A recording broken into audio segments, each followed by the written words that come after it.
On Staying Young by Maurice Maeterlinck. At the age of 60, I thought myself approaching death. My mind seemed to have lost its alertness, its interest in new ideas, its capacity for work. I felt, or imagined I felt, physical indications of the body's last weariness. It was as if a veil had dropped between my eyes and all the color and beauty of the world. As I write this, I am 78. The harmony I now feel between body and mind would have seemed a miracle to me when I was 60. I know it is nothing of the sort. It is simply this: if the mind is young, the body is young. I'd not learned that myself, someone taught it to me. It is to him perhaps that I owe my life today. One morning, I went for a walk along a country path, and across the fields, I saw a farmhouse, a pleasant-looking place that held out an irresistible invitation for the passerby. A boy of 10 ran out as I approached, and soon we were talking together on a bench beneath an old apple tree. Soon, above the boy's sprightly chatter, I became aware of a voice from the cottage. A woman's voice, querulous in tone. I looked at the boy, and he smiled broadly. "That's mother," he said. "She's arguing with Granddad." "Why?" I asked. "Oh, because he wants to go to town to see new fire engine, but she says he'll lose his way or be run over or something, and she says it's silly anyhow." He gave an excited little hop. "But I want to go too. And Granddad take me. You watch." At that moment, scorning further argument, Granddad stepped through the cottage doorway. He was a very old man, but with lively blue eyes in a frisky manner. He nodded to me pleasantly, and I told him I had stopped to rest a while if he didn't mind. "As long as you want," he said. "It is nice place to sit. A good view, don't you think? I'd like to stay and point out some of the interesting things around here, but the boy and I are off to town, and we will miss the bus if we don't hurry." I asked if I might walk to the corner with them. "Come along," he said, and off we started. I glanced back and saw the boy's mother standing in the cottage door. There was an expression of melancholy foreboding on her face, and she shook her head disapprovingly.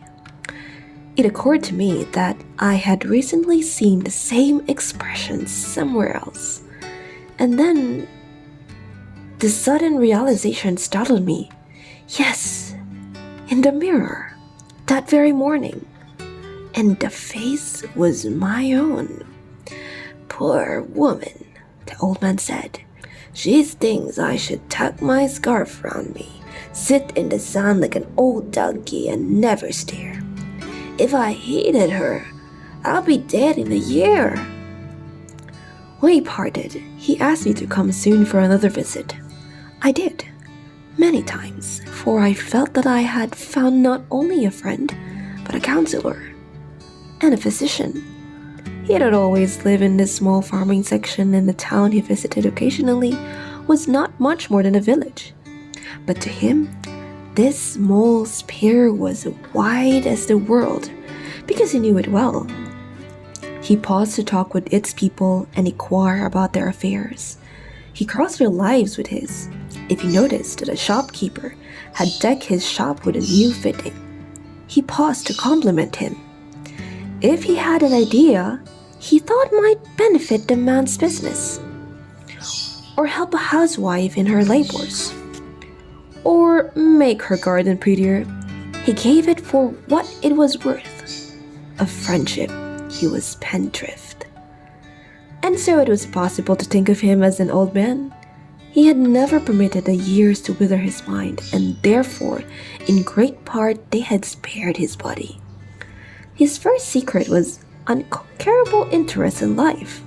His second was simple: on excursions to town or merely on walks along neighboring roads. His usual companion was the little boy. He never lost touch with childhood. It was to this, I think, that biblical patriarchs owe their long, sound years. In that pastoral life, the family remained close and neat. No matter to what size it grew, there were always children round the elders. Children through whose eyes they might see again the wonder and beauty of the world. Through whose questions they might find once more their own far childhood. After my meeting with my old young friend, I took stock and swept the shelves. I realized that I must unburden myself of precautions of old habit, the poisons of resignation and fear. Previously, I had cringed before the prospect of journey, thinking myself too old to venture from a safe warm corner of the sun. I had resisted friendly advances of younger people. I had shuddered at facing unfamiliar things, people, scenes, ideas.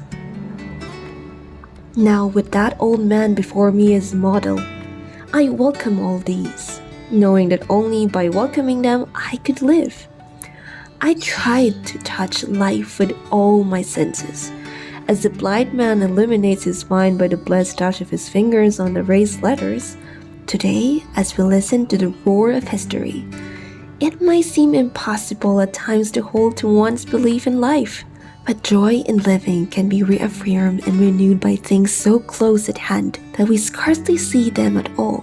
The changing fields and the trees, the colors of the first dawn and last evening light, the child that plays next door, friendly contacts with around us, and belief in life is the essence of youth. Condensed from this week magazine.